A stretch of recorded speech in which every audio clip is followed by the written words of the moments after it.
Travel Dons, welcome back to the adventures of a traveling Don, and we have finally made it to Maine. We are stopping first in a little town on the coast called Biddeford. It's actually one of the very first places any settlers landed on European settlers landed here in the continental United States. Back then just the Americas, or the New World. In 1616, and then this town started to become established back in, I believe, 1635. So, but anyway, we're here to stop at a very, very beautiful little cafe that I've been to once before. When we get inside, you'll kind of notice why I like it. If anybody that knows me or follows me knows I'm a huge nerd. I nerd out at this place, and you'll see in a minute. So we're gonna go hit up Yeto's for some soup, because it is cold. It's about 50 degrees out here today. Definitely different from Texas. And yeah, we'll go get some soup, and then we'll continue on. Alrighty guys, let's go to Yeto's.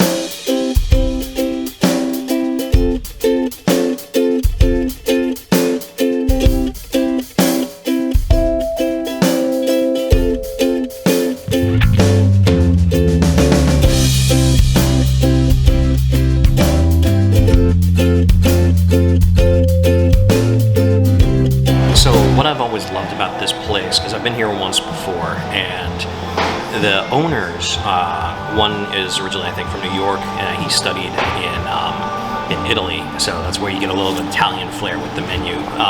But then, his wife, both young couple, is from the South, so you also get kind of like shrimp and grits, chicken biscuits, things like that. So it's a nice blend of basically two different styles of comfort food, really.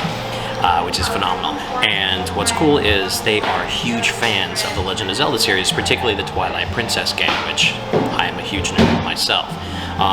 So they model some of their dishes, and some of their drinks are named after characters. Like if you look at the menu, you have, in the cocktails, you have the Great Fairy, you have Lon Lon Milk, Lon Lon Ranch Milk, you have, I think, like the Ganon or something like that. And then even in like the food, you have the Ganon as like a huge, I think it's like a pulled pork sandwich, like purple cabbage and all this kind of stuff. All the colors of Ganon are all mixed up in there. So, and of course, they see themselves as the Yeti couple that's in the Twilight Princess. So it's actually it's a cozy little spot. The food is fantastic. I'm about to dive into the first bit where they give you some house-made kosher bread with some local butter, which is very good. I love house-made bread. Can't beat it.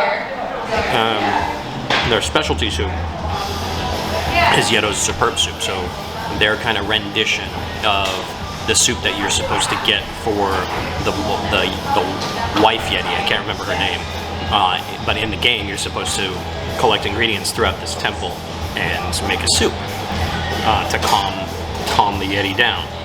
And it is basically the Yeto's superb soup is pumpkin with feta cheese, cream, a little bit of basil, and cod, Atlantic cod. So.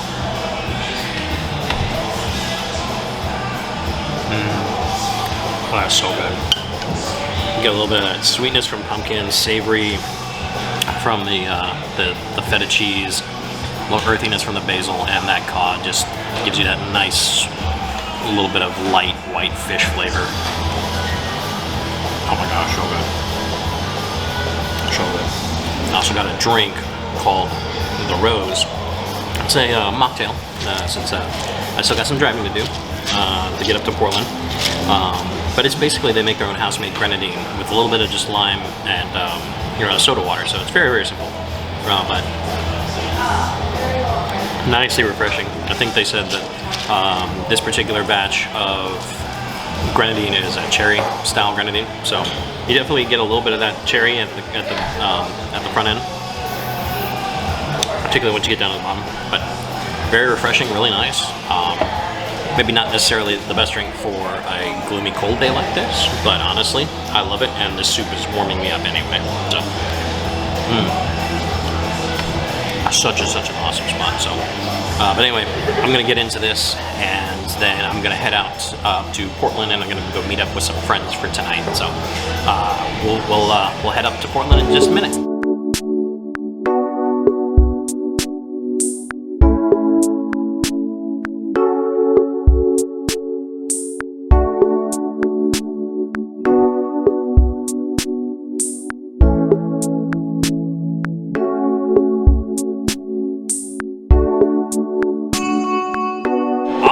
right, so it is dinner time, and we are here not in Portland, but in Westbrook, which is just outside of Portland, right? Yeah. I'm joined by two friends, Miss Hannah and Mr. Malachi. So these youngins worked with me 2 years ago at the Astiku, and now they both work for hospitals as well as if you ever need a house. I'm your realtor. Miss Hannah can get you a house up here in Portland and in southern Maine. So, but anyway, we've got a drink going on. I've got my French Settle Saint Sulpice, nice red wine. But we are here at the Frog and Turtle Gastropub in Westbrook, Maine, which is it's a nice little cool spot. Like they do live music here. It's got a chic kind of little bar. The menu is fantastic. Like the menu is all local produce and farms. They even show at the bottom of the menu where everything comes from, which is really, really cool. It is all scratch made, so it does take some time. So if you come here, come here and enjoy some wine or a beer or whatnot, and it will take some time to get the food out, but it will definitely be worth it. So, because I'm totally looking forward to it. So, we'll wait until this food gets out. All right, so apps have arrived. There's live music going on. I don't know how much you guys are going to be able to hear me. But we got poutine, we got Prince Edward Island mussels, and we've got the baked brie, which is kind of like an apple chutney with it. So I'm going to dig into this real quick, and we're going to enjoy the hell out of this. Sorry about that. All set up right there for you. Looks absolutely gorgeous. I'm a big fan of baked brie, so let's get this tried.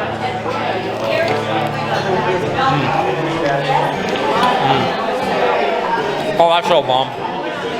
That's so good. There's actually, that honey pepper's got like a spice to it, which is really, really nice. Oh man. Baked brie, I've had it in several different forms. This is probably tops right here. This is definitely tops right here. All right, so mussels going down the hatch right here. This has got tasso ham, a little bit of garlic. What's the other thing? Oh, fresh herbs, and then they do a Cajun-style sauce on that. So definitely looks fantastic. Always a big fan of Prince Edward Island.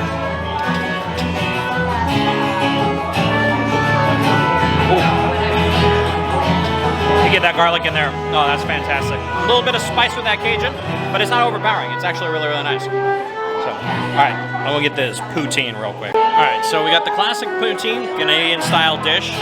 Got the fries with the cheese curds, local-made cheese curds, gravy. Let's give this a try real quick.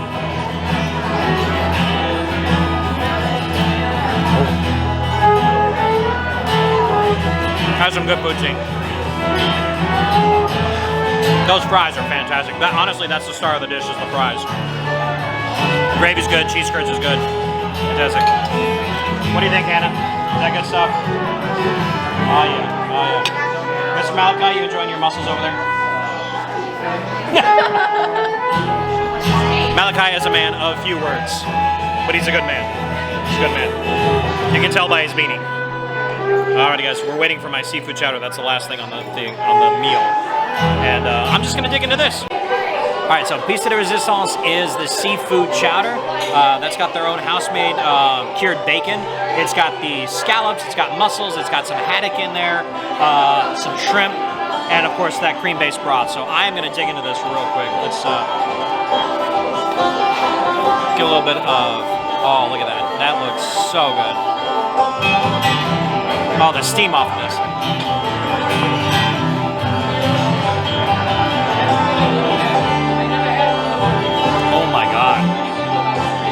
Oh my god, that scallop was freaking delicious. Oh man. Okay. Yeah. Come here, get the fucking seafood chowder. It is absolutely phenomenal. And excuse my language. I'm gonna bleep that out. My apologies, kids. Anyway, seafood chowder, fantastic. Oh, alright, well I'm stuffed. Malachi's stuffed. Hannah's stuffed. We're all stuffed. Frog and Turtle, you ever in Westbrook, Maine? Come on up, outside of Portland. It was fan-freaking-tastic. So, anyway, Travel Dons, have a fantastic night, and I'll see you on the next episode once we get up to Bar Harbor. And say bye to Hannah and Malachi, guys. Alrighty, peace out.